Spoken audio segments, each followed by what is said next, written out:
तयार झालेला प्रकल्प, त्याची एकूण किंमत 47 कोटी आहे आणि याची एकूण लांबी 656 मीटर आहे. आता आपण थेट लाईव्ह साईटवर जाऊया. साईटवर जाऊन आपण याचा व्हिडिओ बघूया. कळंबा काटोल स्टेशनच्या मध्ये हे बघा ऍक्च्युअल व्ह्यू तुम्हाला दिसतंय. मान्यवरांच्या शुभ हस्ते लोकार्पण झालंय. यानंतर रेल्वे फाटक क्रमांक 567 कलमना येथे बांधण्यात आलेल्या 2 उड्डाण पुलांचे लोकार्पण मान्यवरांच्या हस्ते होणार. माननीय नामदार कृष्णाभाऊ खोपडे यांच्या पूर्व नागपूर आणि डॉक्टर नितीन राऊत यांच्या मतदारसंघातील कळमना येथील कळमना ते जुना कामठी मार्गावरील रेल्वे फाटक क्रमांक 567 वरील 2 मार्गिका उड्डाण पूल आहे. शहरातील वाहतूक कोंडी कमी करत वाहतूक सुलभ होण्यासाठी नक्कीच हातभार लावेल अशी आम्हाला अपेक्षा आहे. आणि या प्रकल्पाचा एकूण खर्च आहे 61 कोटी आणि याची लांबी आहे 837 मीटर. तुम्ही याचा ऍक्च्युअल व्हिडिओ बघू शकता. आता आपण थेट साईटवर जाऊया.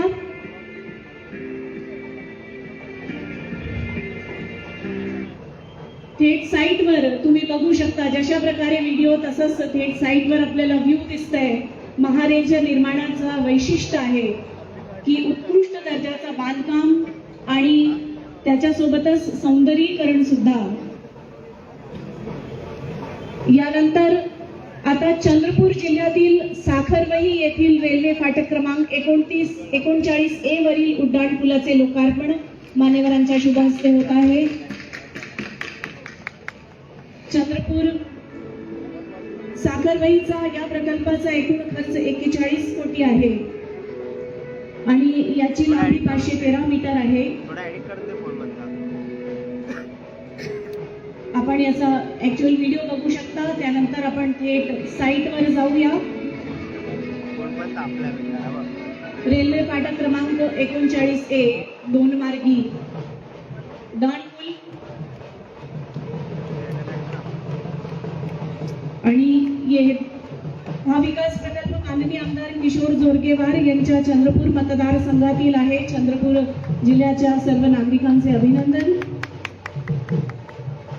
त्यानंतर चंद्रपूर शहरातील बाबूपेठ येथील रेल्वे फाटक क्रमांक 43A वरील भुयारी मार्गाचे लोकार्पण मान्यवरांच्या शुभ हस्ते होणार आहे. रेल्वे फाटक 43A भुयारी मार्गाची लांबी 230 मीटर आहे आणि भुयारी मार्गाचं वैशिष्ट्य असं आहे की जसं आता सर म्हणत होते की पावसाळ्यात सबवे परिसरात पाणी साचण्याची समस्या निर्माण होते. तर ही समस्या टाळण्यासाठी संपूर्ण सबवेवर गंज न धरणारे छत बसविण्यात आले आहे जेणेकरून पावसात देखील ते सबवे कोरडे राहणार आहे. आणि तसेच भूमिगत संरचनांमध्ये सुद्धा पाणी झिरपण्याच्या समस्येवर नियंत्रण ठेवण्यासाठी जलरोधक उपाययोजना राबविण्यात येत आल्या आहे. त्यामुळे संरचनाची मजबूती टिकून राहणार आणि प्रवाशांना सुरक्षित आणि अखंड सुविधा उपलब्ध होईल. आता आपण थेट साईटवर जाऊया आणि तिथला व्ह्यू बघूया. इथे थेट साईटवर आपण हा व्ह्यू बघतोय. जयस्वाल सरांनी जसं त्यांच्या भाषणामध्ये सांगितलं की कुठलेही पाणी झिरपण्याची समस्या होऊ नये त्यावर विशेष उपाय करण्यात आले. यानंतर बडनेरा शहरातील बडनेरा अमरावती रेल्वे स्थानकादरम्यान रेल्वे फाटक S3 मध्ये बांधण्यात आलेल्या नवीन भुयारी मार्गाचे लोकार्पण.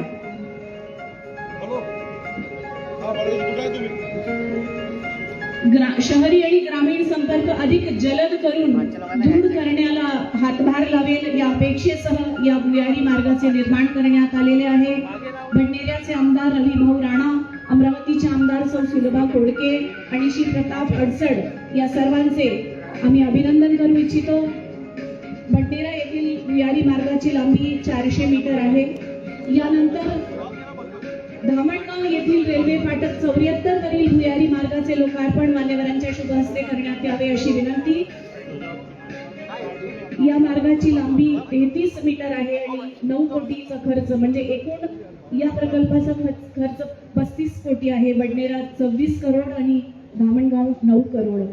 आणि या भुयारी मार्गामध्ये सुद्धा जलरोधक तंत्रज्ञानाचा अवलंब करण्यात आलेला आहे. यानंतर परभणी शहरातील युनिव्हर्सिटी रोड येथील रेल्वे फाटक क्रमांक 122 वरील परभणी ते पिंगळी रोड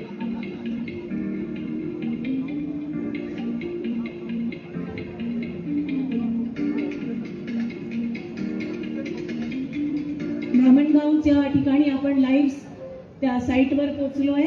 तिथला व्ह्यू आपण बघतोय.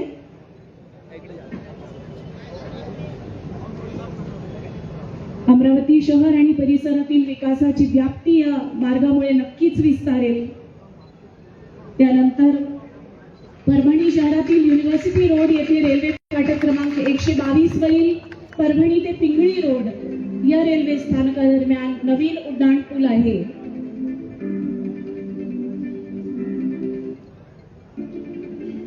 याचा व्ह्यू आपण बघू शकतो.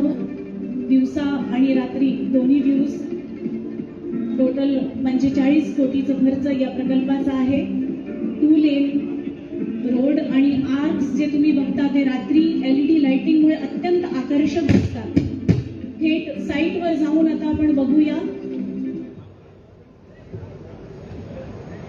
यानंतर परभणी जिल्ह्यातील पूर्णा जंक्शन येथील पूर्णा ते चुडावा रेल्वे स्थानकांदरम्यान येणाऱ्या पूर्णा ते नांदेड रस्त्यावर रेल्वे फाटक क्रमांक 134A व 174A यावरील 2 मार्गिका उड्डाण पुलाचे लोकार्पण.